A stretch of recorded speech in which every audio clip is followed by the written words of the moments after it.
They aren't the people who send other people's kids to war. They're the people who get sent to war. And we felt an obligation to them to explain why that might happen. We were determined to scrutinize the administration's case for war as closely as we possibly could, and that's what we set out to do. So as he listened to pundits and officials talking about Saddam Hussein's supposed connections to 9/11, Walcott was skeptical. It was not clear to us why anyone was asking questions about Iraq in the wake of an attack that had Al-Qaeda written all over it. He assigned his two top reporters to investigate the claims. Between them, Warren Strobel and Jonathan Landay had more than 40 years' experience reporting on foreign affairs and national security.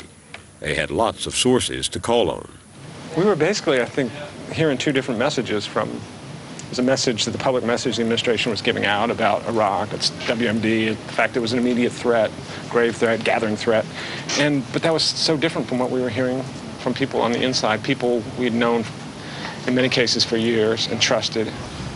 They went about their reporting the old-fashioned way, with shoe leather, tracking down and meeting with sources deep inside the intelligence community. When you're talking to the working grunts, uniformed military officers, intelligence professionals, professional diplomats, those people are more likely than not always of course, but more likely than not to tell you some version of the truth and to be knowledgeable about what they're talking about when it comes to terrorism or the Middle East and things like that. Strobel learned that within 2 weeks after 9/11, senior intelligence officers were growing concerned that the Bush administration was stretching little bits and pieces of information to connect Saddam Hussein to Al-Qaeda with no hard evidence.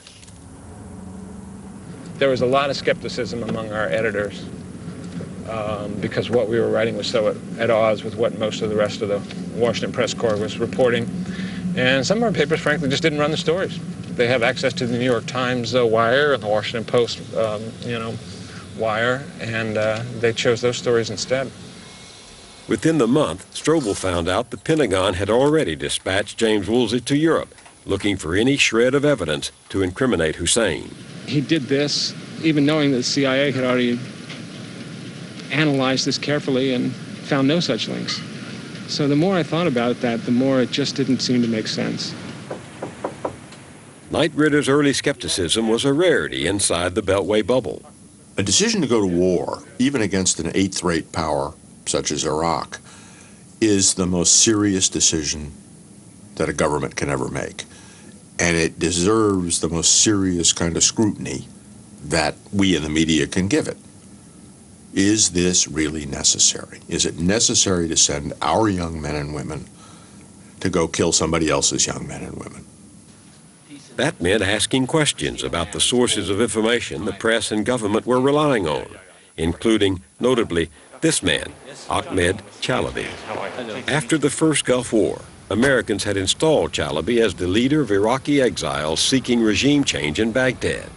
Now he was all over Washington as the administration's and the neoconservatives' star witness against Saddam. Chalabi's motives were always perfectly clear in this, and understandable. He was an Iraqi. He didn't want his country run by a thug and a murderer, a mass murderer, and a crook. And everything he said had to be looked at in that light and scrutinized in that light. And why anyone would give him a free pass, or anyone else a free pass for that matter, on a matter as important as going to war is beyond me. Chalabi was a creature of American propaganda to a large degree. It was a American company, the Rendon Group, that working secretly with the CIA, basically created his organization, the Iraqi National Congress, and put Chalabi in charge, basically. James Bamford is an independent journalist whose specialty is the intelligence world. From the very beginning, Chalabi was paid a lot of money from the U.S. taxpayers. The CIA paid him originally about $350,000 a month to Chalabi and his organization. The CIA finally caught on in the mid-90s that Chalabi was a con man, basically, and they dropped him. Chalabi's handlers in Washington were not deterred by that stain on his credibility. He charmed Congress out of millions more dollars for his cause and had the press eating out of his hand.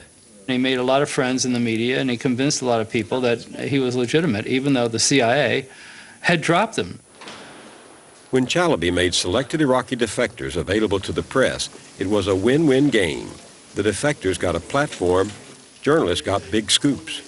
There was a big effort, in fact, to find people who seemed to have credible evidence about what was going on inside Iraq. Because, in fact, if you could find somebody who was credible talking about a nuclear program in Iraq or chemical weapons, that would be a big story.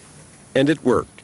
The New Yorker, USA Today, The Washington Post, The New York Daily News, The New York Times. And on PBS, just 2 months after 9/11, Frontline and The New York Times teamed up for a documentary on the defectors. Captain Saba Kodada is a former Army officer who defected from Iraq. He made a crude drawing of what he says is a terrorist training camp on the outskirts of Baghdad. There were caveats. And a further caution. These defectors have been brought to Frontline's attention by one group of Iraqi dissidents, the INC, the Iraqi National Congress. But the caveats couldn't compete with the spectacular tales told by defectors.